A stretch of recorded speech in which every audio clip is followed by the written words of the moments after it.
Welcome, everybody. So here's the agenda for today's office hour session. As you can see, there's going to be a lot of topics that we're going to be covering today during our session. So the first thing we're going to really dive into and start with are some important dates for KELP. So please be aware of these important dates for the KELP. The window for domain exemptions opens today, November 15th, through March 22nd of 2024. District administrators in TIDE can submit a domain exemption through the TIDE portal. We will discuss domain exemptions a little bit more in future slides. It's also imperative that students who are eligible for the alternate assessments have a completed alternate assessment eligibility form within their IEP and CTSEDS platform that is implemented in order to ensure that they are correctly rostered for the correct assessment. This would be the KELP and not Lost Links for this population. If this is done beyond December 29th, then the student may be rostered incorrectly for the Lost Links. Lastly, the KELP testing window is February 1st, 2024 through March 29th, 2024. Now we're going to briefly review the KELP assessment. So just a quick review of the KELP assessment. The Connecticut Alternate Assessment of English Language Proficiency, or KELP, is one of Connecticut's assessments within the alternate assessment system. This assessment is aligned to and derived from the Connecticut English Language Proficiency Standards. This alternate assessment is designed for students with significant cognitive disabilities in grades K through 12 who are duly identified as English learners or multilingual learners, ELs and MLs, receiving services under IDA. This test measures skills in listening, speaking, reading, and writing. Due to the KELP being a relatively new assessment, procedures and resources are still evolving for this assessment.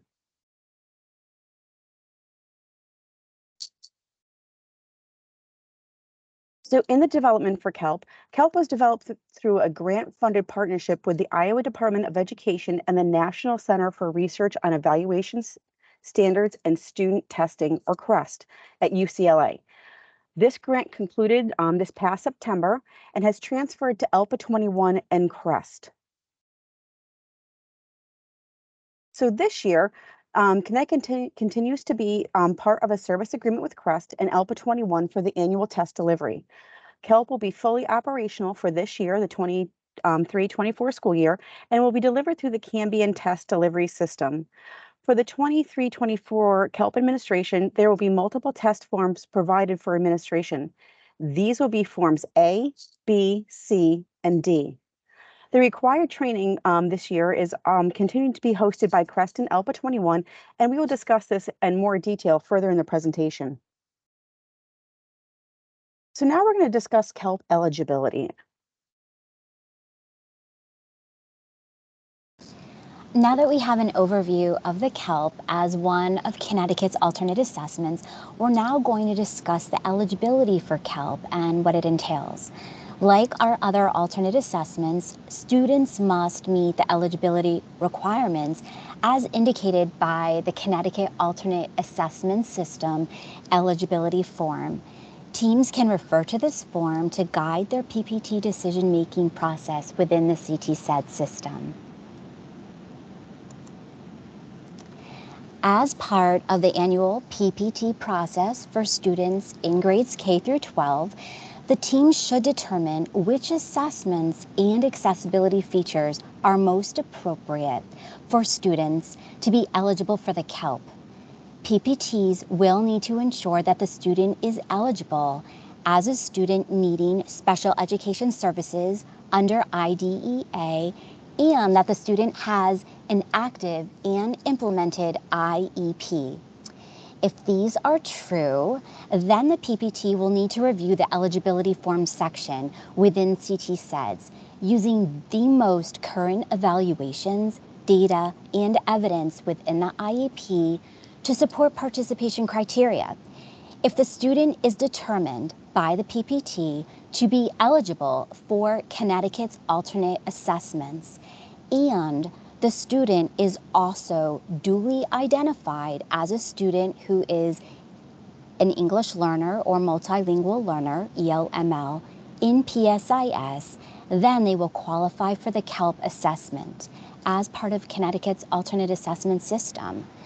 Please be aware that students who are part of identified as Section 504 are not eligible. The PPT can confirm eligibility for the alternate assessment using the form. As mentioned, we've included a link here on the slide, and if you're not familiar with this form, you can also view and download it directly from the portal. As shown on this slide, the student needs to meet each of the 3 mandatory components outlined within the eligibility form. So during the PPT, the team will complete this form in CT SEDS.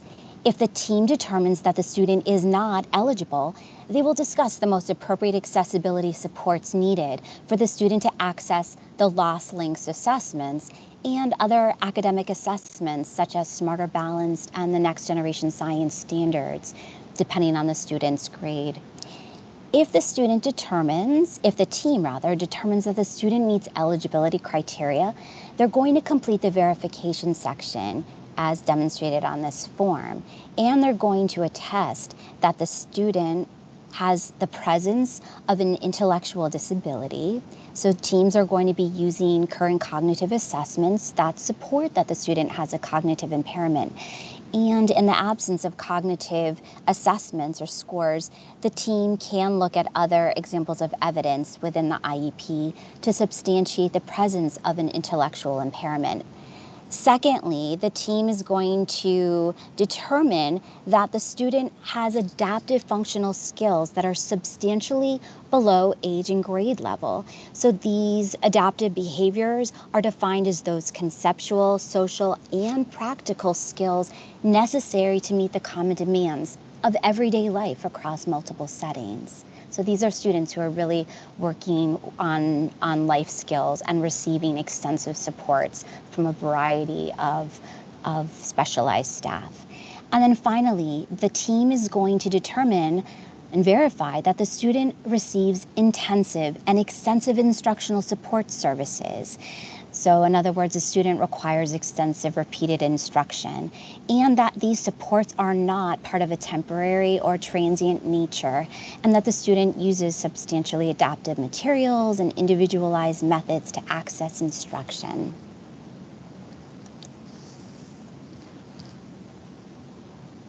So in addition to being identified for participation in the alternate assessment system, for students to participate in the KELP, they must also be identified as English learners or multilingual learners.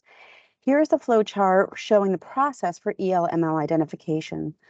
So in order for the student to start the process, we need to determine if the student is a potential ELML through the adherence of the home language survey.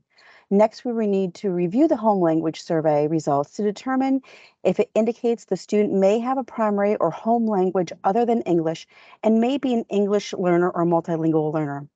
If the home language survey, the next step is if the home language survey indicates that the student may have a primary home language other than English, then the approved English language proficiency screener is administered. That may either be the pre-LOS or the Lost Links screener. If the student's results on the ELP screener indicate the student is an English learner or multilingual learner, then the student is identified as an ELML learner, and the student's parents and guardians are informed of the service options. This chart here is hyperlinked right to our the chart on our CSDE site, so please feel free to hyperlink that chart and click on that for more information. When we're talking about KELP and CT SEDS, all alternate assessments are documented through the completion of the eligibility form within the CT SEDS platform, and within that, it's located on the state testing tile. Teams should be aware that the alternate assessment eligibility forms are completed in entirety, noting evidence through the PPT process and CT SEDS. They will need to then check the box to complete the verification session, attesting that the student has met all of the criteria, and then the IEP needs to be fully implemented within CT SEDS. Once that IEP is fully implemented in CT SEDS, CT SEDS will sync with the TIDE system and the TIDE alt indicator will be activated. We anticipate that this will begin to occur within December in the TIDE system. So now we're going to discuss who administers the KELP. So when we take a look at administering the KELP, educators who are designated to administer the KELP are determined by the district.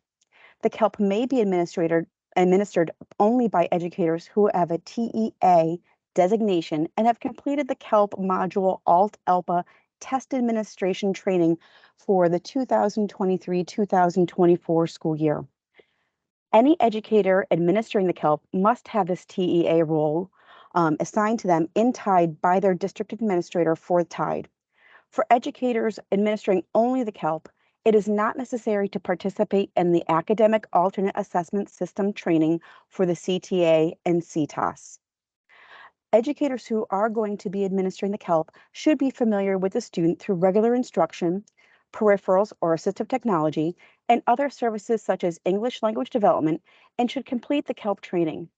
Districts may determine the educator designated to administer the KELP by these several criteria that are listed here on the slide.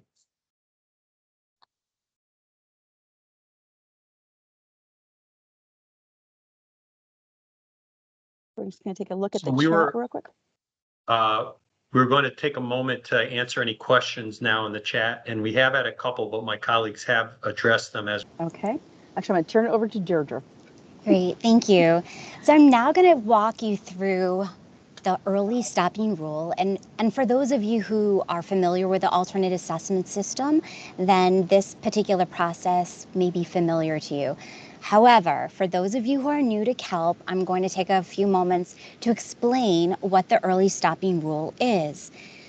The ESR is a tool that was developed by the Department of Education, and it's used by your student's primary teacher to identify students with the most significant cognitive disabilities who are unable to demonstrate an observable and consistent mode of communication during instruction and therefore on assessments. These students are nonverbal and do not have an established observable mode of communication. Additionally, they may also be students that have the most complex medical needs and require the greatest extent of services for students within this very small specialized population. Students that qualify for the ESR status will not take the alternate assessment CTAA for math and English language arts, or CTAS, which is our alternate science assessment. And for students that qualify for KELP, if they qualify for the early stopping rule, they will not participate in the KELP assessment. Instead, the ESR special code status counts these students as test participants with the understanding that they meet specific eligibility criteria through the ESR identification process.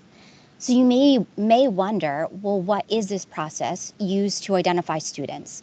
So for these specific students that demonstrate these characteristics, their teachers are going to follow instructions in the early stopping rule document. And this document's used to determine eligibility, and you'll see the link here on your screen. So essentially, teachers are going to administer 3 separate trials of a student response check between December 1st of this year and February 1st of 2024. The teacher, for students that qualify following the completion of the student response check, the teachers are going to submit the Connecticut Alternate Assessment Early Stopping Rule request and attestation form to their district administrator by February 1st. And then our district administrators are going to submit this attestation form through the TIDE system.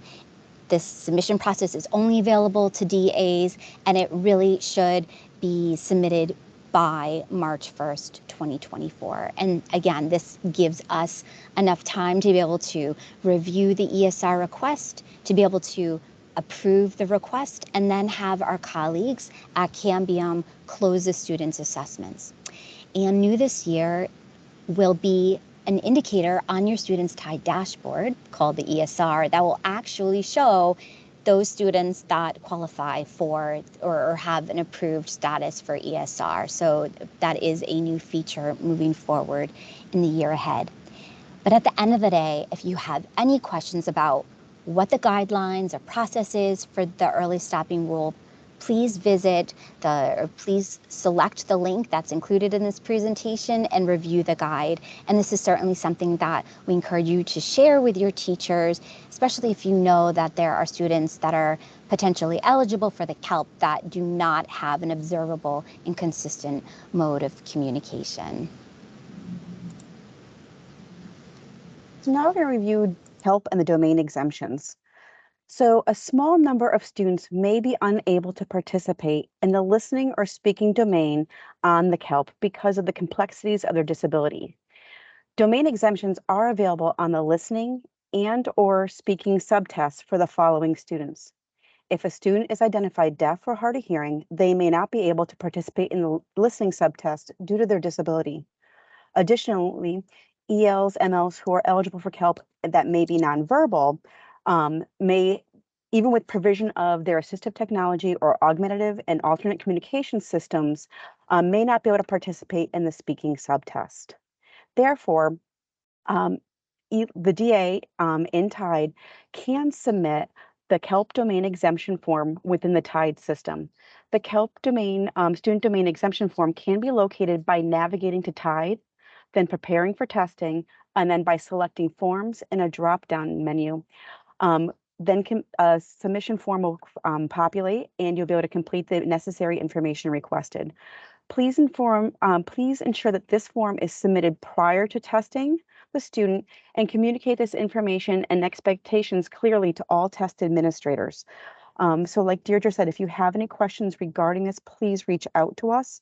And additionally, we will be putting information on domain exemptions very soon within the KELP resources page.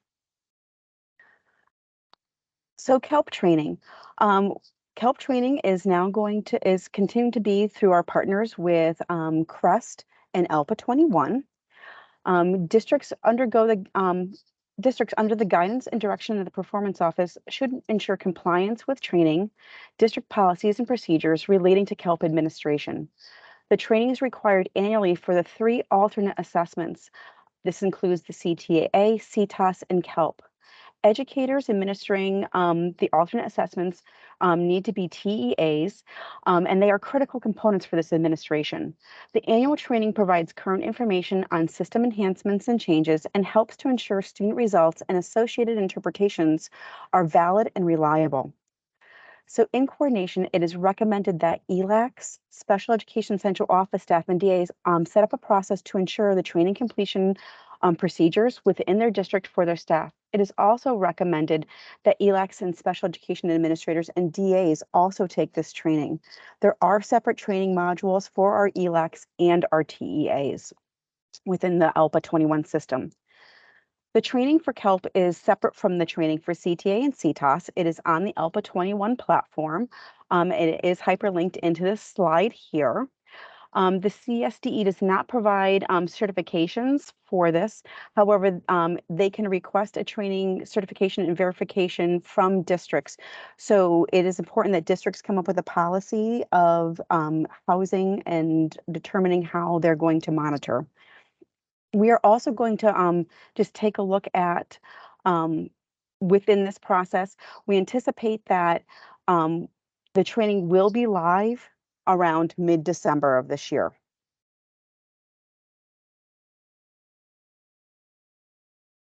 So we're just going to take a quick second and see if there's any questions in the chat, Abe. I saw one question come in, Katie, regarding a domain exemption. I think, did we cover that in the presentation yet?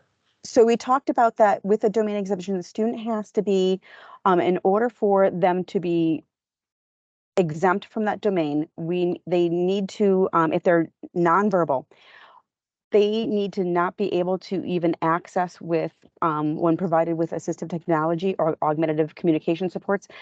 So they may not be able to participate in that speaking domain subtest. Super. Thank you. You're welcome. So I just Uh, see a few questions popped in. So even though your cert says you're current through a certain time period, we recommend and require that you are retrained each year because there is some updates, and as the KELP assessment is now going operational, we want to ensure that you are up to date with the most current information. So yes, it's once it goes live, it is required that each TEA who is designated by their district to be administering KELP needs to take the current live training for the 23-24 school year. So I also see that there was many modules. We are actually creating a guidance document as soon as it goes live, so it will show you exactly which modules you will go to and how to find them.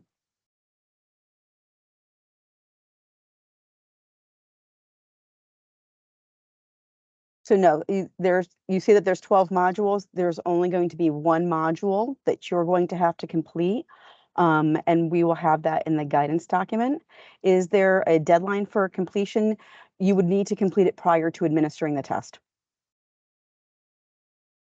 and then as far as, so go ahead, Katie. I see you multitasking here. Yeah, I see. So I see that Shalise says when we have a live date for training. Unfortunately, Shalise, we've only been told that it will be early to mid-December. Okay, Katie, I think we're even with the questions. Your pace, you're keeping up a ferocious pace, so it's awesome. I'll turn it back over to the me. next part, scores and reporting. All right. So much anticipated scores and reporting. So we are pleased to announce that the 22-23 Connecticut Alternate Assessment of English Language Proficiency KELP summative test results are anticipated to be in Cambion's centralized reporting system, or the CRS, by early next week. We appreciate your patience pending the release of these scores for the 22-23 KELP administration. Districts are responsible for printing and distributing the individual student score reports, or ISRs, to the parents and or guardians in a timely manner.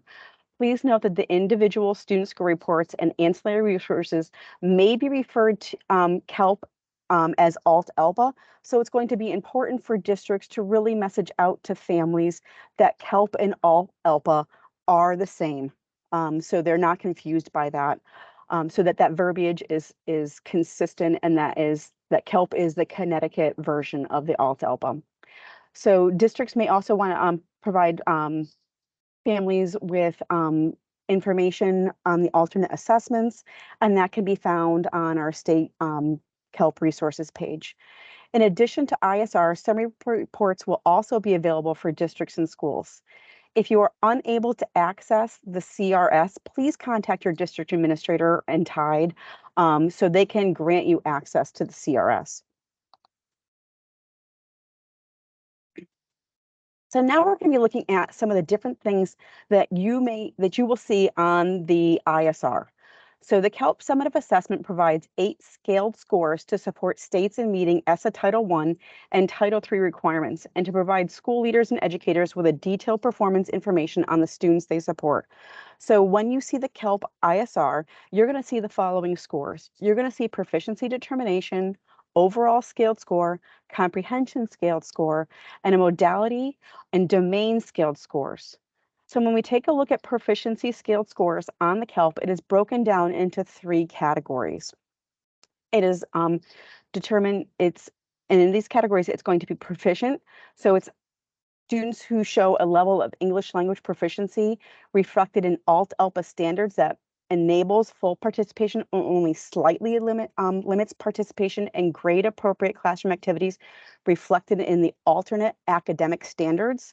And this is indicated on the KELP by attaining a level 3 or higher in all modalities. Once proficient on the KELP, the student may be considered for reclassification. The next potential category is progressing. Students who show a level in progressing show a level of English language proficiency reflected in the ALT-ELPA standards that the modality limits participation in the grade appropriate classroom activities reflected on the alternate academic standards. And this is indicated on the KELP by attaining above a level 1 and below a level 3 in at least one modality. Students scoring progressing on the KELP are eligible for ongoing program support. And the other category is emerging. So this is when a student shows a level of English language proficiency reflected on the ALT-ELPA standards that significantly limits participation in grade appropriate classroom activities reflected in the alternate academic standards. And this is indicated on the KELP by attaining a level 1 in all modalities. So students scoring emerging on the KELP are eligible for ongoing program support. When we look at the next types of scores on the KELP, we're looking at overall scores and we're looking at comprehension scores. And this is 2 composite scores for the KELP. These composite scores represent a combination of a student's performance in multiple domains. For example, the KELP comprehension score is determined through the pattern and level of performance in the domains that represent language comprehensions, which is listening and speaking. While the overall scaled score is based on the student's performance in all 4 domains. Both scores, when you see them on the ISR, will be 3-digit scaled scores. Now, if a student was exempted from a domain, the overall scale score is calculated based on results only from the domains assigned to the student. And in the comprehension scaled score, if the student was exempted from either of the comprehension domains, either listening or reading, when for us in Connecticut, it would only be listening, the score is calculated only from the domain assigned to the student. So that would be reading. When we take a look at continuing looking at our scores that we'll see on the reports, there is also going to be modality and domain scores. The primary scores on the KELP are modality scores. These scores reflect a student's performance in the receptive and productive modalities. So as we discussed, the receptive modality reflects a student's performance on the listening and reading domains, while the productive modality score reflects the student's performance on the speaking and writing domains. These, when you see them on your ISR, are going to be a 2-digit scaled score from 0 to 99. A student's modality and domain scores describe the grade level skills and abilities needed to access and participate in meaningfully in grade appropriate content and instruction. And there is a progression with these as far as how a student moves through and they attain the necessary proficiency for the access and participation. So with the student's domain and modality scores that you're going to see on the ISR, it's going to be in 4 specific levels. Level 1, beginning, level 2, intermediate, level 3, early advanced, and level 4, advanced. The performance levels represent an interpretation of the scaled score and provide contextual information about the student's performance. So the domains that we will see on the ISR are reading, speaking, and writing. These scores are also described in terms of modality, like we talked about, where they are combined, speaking and writing to make productive and listening, reading to do receptive. The performance level descriptor explains each modality and the performance expector. So each level of the domain reporting has performance level descriptors. And these performance level descriptors list the example of language knowledge skills and abilities that these students demonstrate as they progress towards full engagement with the grade level academic content instruction at a level comparable to their peers. Because these performance level descriptors represent a continuum of language development, each level articulates an evolution of these language skills measured by the standard and the skills and levels below it. So for example, the student gets a level 4 on the performance level descriptor for a grade band, then and domain. It also contains implicitly the skills and levels 3, 2, and 1.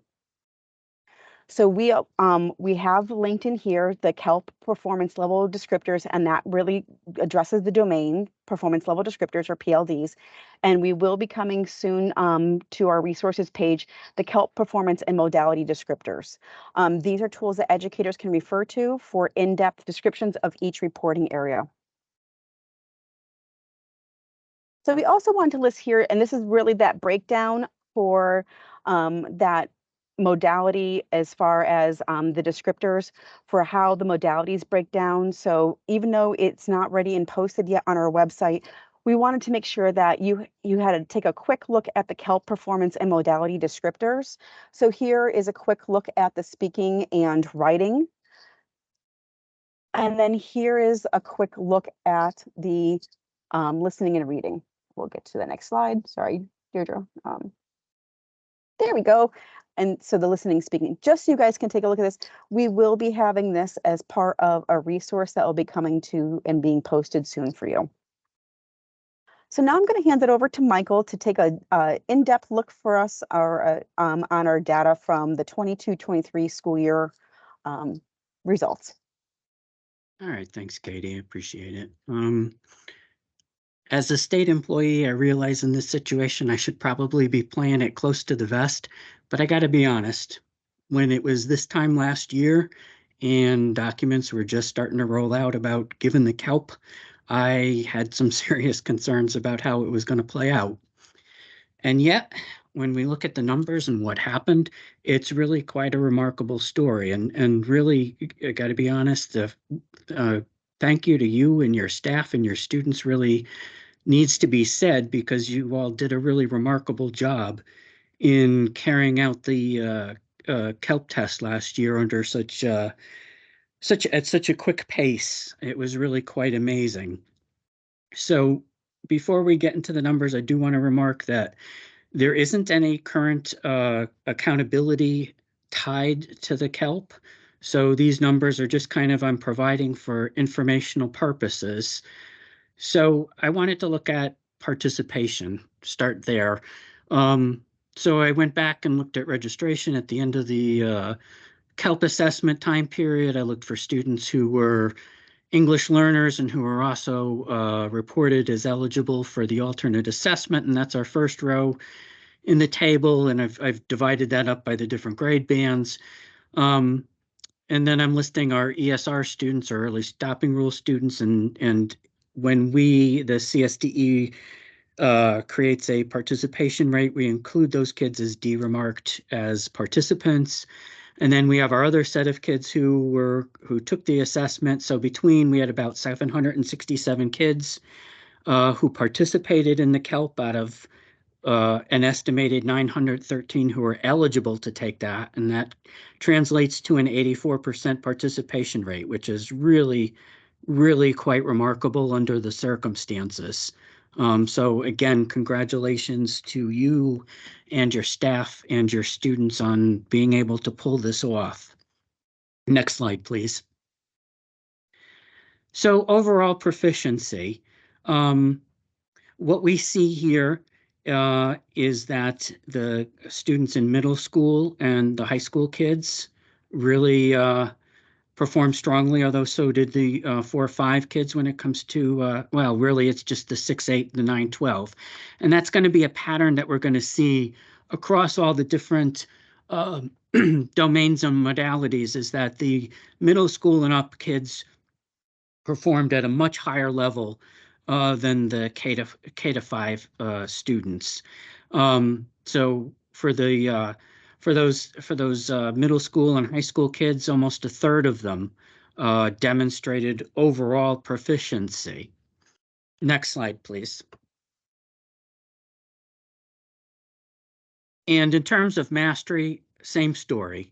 The percentage of those kids in middle school and high school who attained mastery, getting close to 1/3 of the kids who took the test.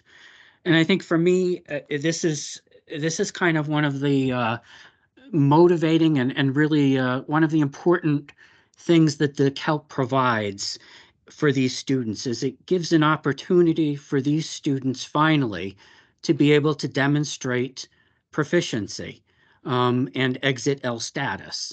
And I think it's quite wonderful. And you see, once there was an appropriate test for these students, a fair amount of those older kids were able to show that they've attained English language proficiency. And the numbers couldn't be clearer. And that percentage, certainly, as we all would have expected, increases with the age of the student. Next slide, please. The next set of slides, and I'm not really going to go into them because you're being hit with a ton of information here. So I'm trying to take it easy here.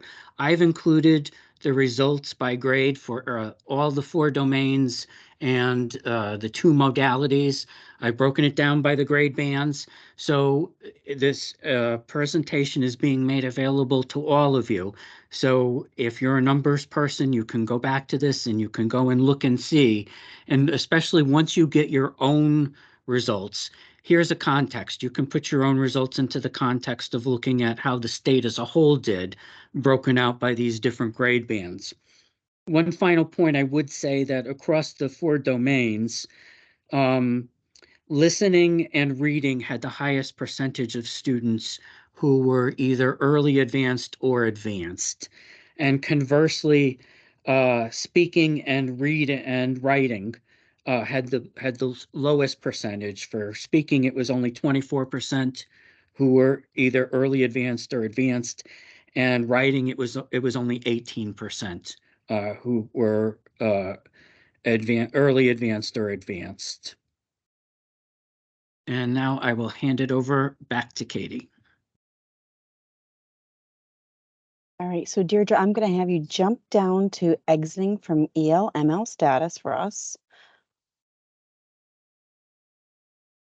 Okay. And Michael, please feel free to jump in on these slides too. The CSDE has developed and posted an updated EL/ML criteria for students taking either the LOS LINKS or the KELP. And this document can be found on the student assessment page under ELP or English Learner Multilingual Learners page. We also have it hyperlinked here into the presentation for you as well. It is recommended that districts review this information and follow the procedures for EL/ML exiting as outlined in the English Learners and Connecticut Public Schools Guidance for Administrators. Pending the release and review of scores, students will continue to remain in EL/ML services until they have met exit criteria. Additionally, districts at the beginning of this year should have sent letters to parents and guardians outlining the continuum of services or exit from EL/ML status. After reviewing and receiving and reviewing the KELP scores, the district should review the exit criteria as outlined previously in the English Learner in Connecticut's Public Schools Guidelines for Administrators to determine if that student and the exit criteria to determine if that student is going to be exiting from EL status or EL/ML status. Letters should then be resent to parents outlining either the continuum of services or the exit from EL/ML status based on the released KELP scores. So if the student meets the exit criteria, what we need to do is, in addition to informing the parents and guardians when exiting EL/ML students, districts should be aware of the following. Your PSIS data manager will update their EL/ML status to no in PSIS registration in mid-November and in January for the October 23 collection freeze 0.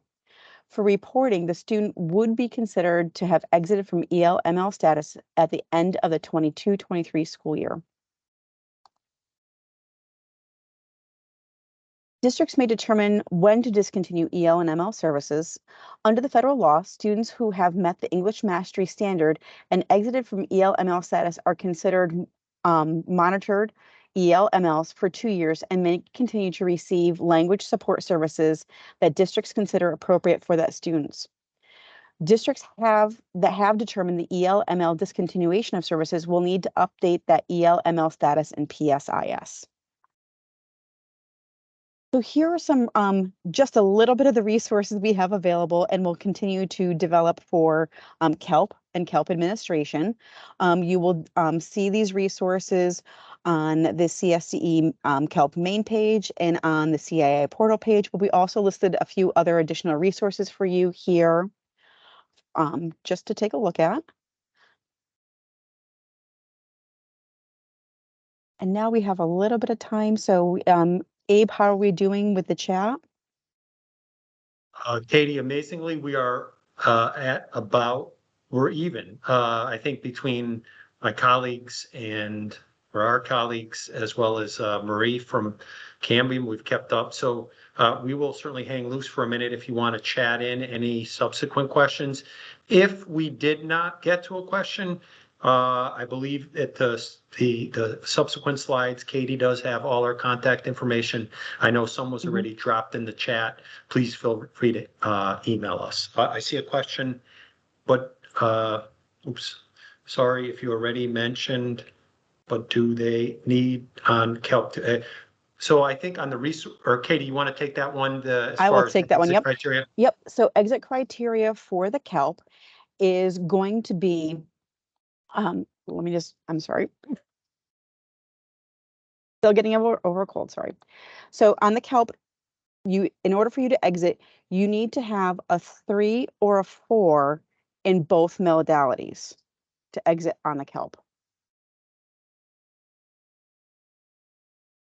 And Thanks, if you Katie. go into, yep, if just so you guys know, if you go into that presentation that you have, it does hyperlink you right to that document.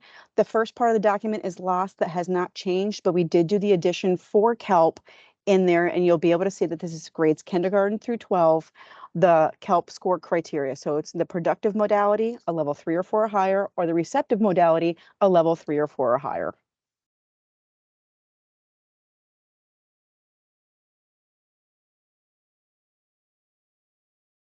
So thanks, Katie. I see a couple questions that come in.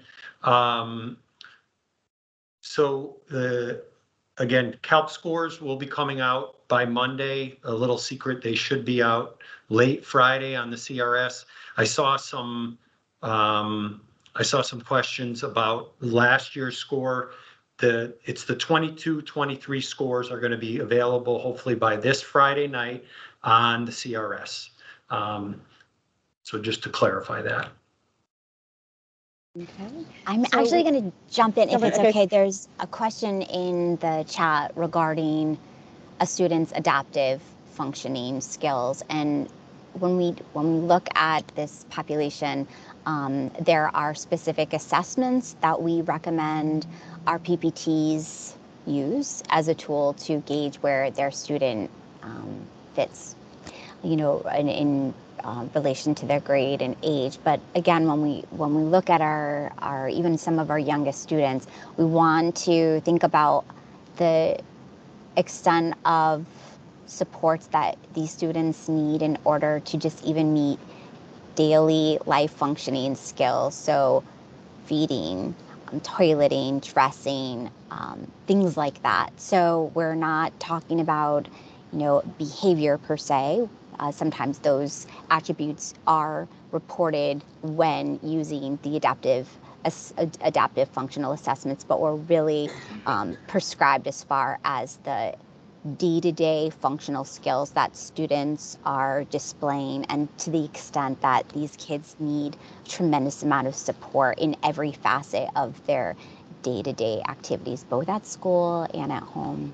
If you have specific questions about a particular student, certainly reach out to us and we can work with you. We can look at the student's IEP and evidence that you might already have in place based on assessments administered. So if you have specific questions about a student, please reach out to us.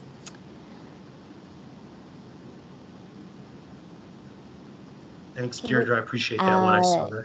And there's another question about when our administrators can anticipate having accommodations uploaded directly into DRC's Last Links portal. And I don't believe that that's ever, like that might be a dream. It would be great if, in fact, we could take the accommodations from CTSEDS and have them imported into the DRC portal or into the College Board's SSD online system.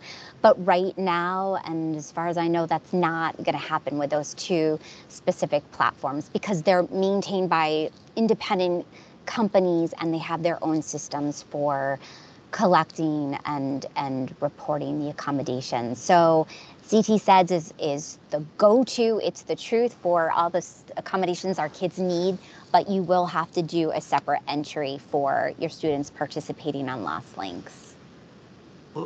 Just to add to that, Deirdre, we are, Augusto, we have been already talking. I know this was an issue that was raised at the ELAC training last week. We've actually already had conversations with DRC. So Deirdre is absolutely correct. But in addition to that, we're already chatting with DRC about potentially doing that, because I know that would be a major win on your side and take a burden of work off you guys.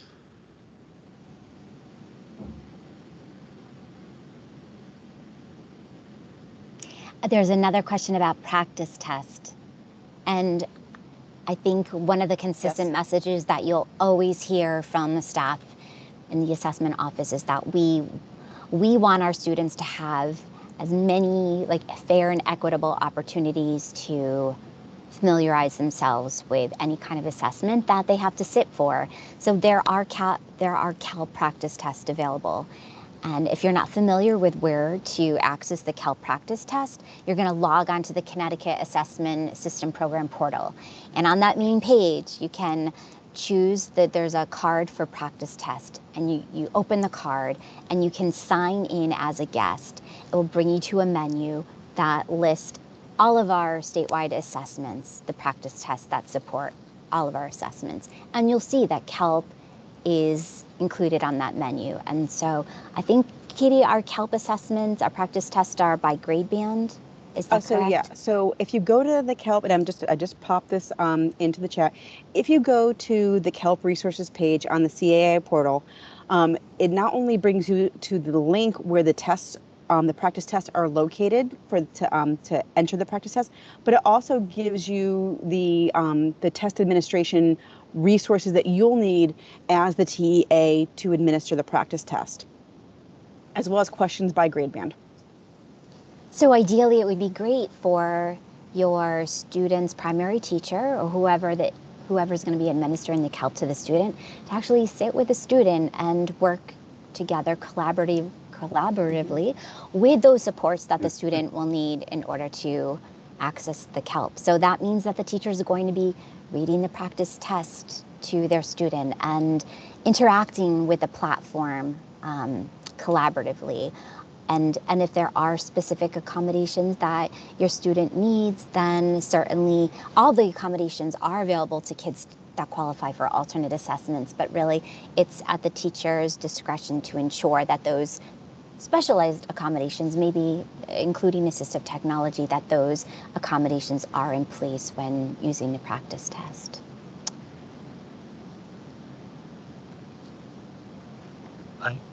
Thanks, Deirdre. I wanted to address one of the questions, actually, that we have a minute or two left, that regarding the question from Stacy about opting out.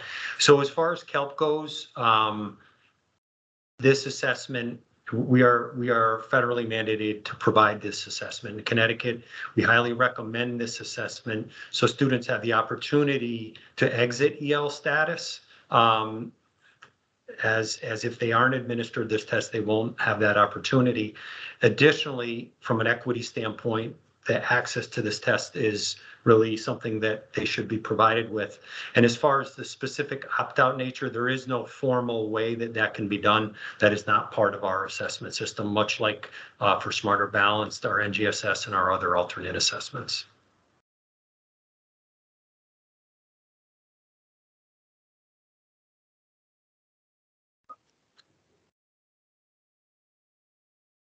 Let's see, we're going to take, well, we're at the 2 o'clock marker, so I think we're going to have to drop out of respect for everybody's time. I do see regarding a sample letter for parents if their child is exiting the program because of, because of mastery on CALP. I don't believe we have one yet, Katie, but it's certainly something we can think about creating if it will be a help to you all. So I'm at Katie, Deirdre, I'm going to kick it to you guys, and Michael, if you want any parting words, because I know you did most of the work, but for my behalf, thanks everyone for coming. It was nice hanging out for the afternoon and learning about this important assessment. All right, so I just want to thank everyone for attending this office hours and taking time out of your busy schedules to attend. We really appreciate your participation in this and all your questions. And if you have any questions, please feel free to reach out to us. And I echo my colleague's sentiment. Thanks for taking time out. And we appreciate everything you do each and every day on behalf of your students. So please see this as a continued partnership. We're available to support you and your students every step of the way.